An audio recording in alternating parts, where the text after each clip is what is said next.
In this video, we'll explore the analysis dashboard and learn how to customize metrics, manage programs, and configure calculation settings.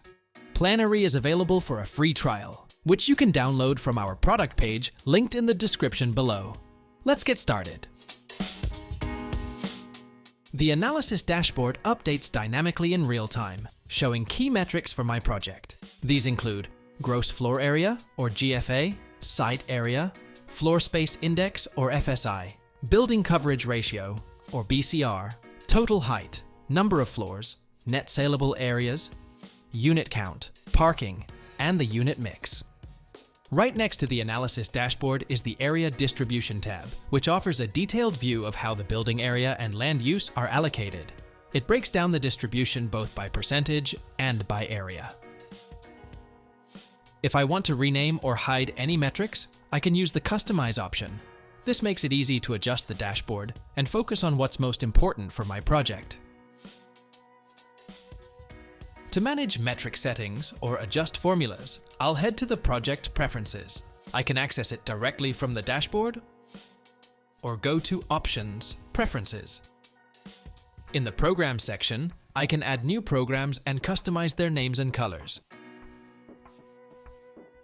For each program, I can decide if its usage area should be included in the total floor area and gross floor area calculations. For residential projects, I'll check the box that says the program contains residential units.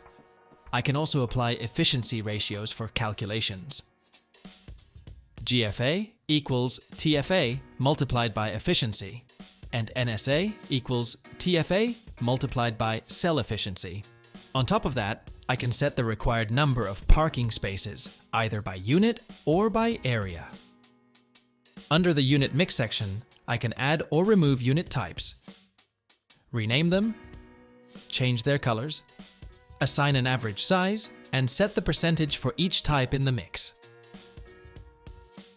Once I've made all the changes, I'll click Save.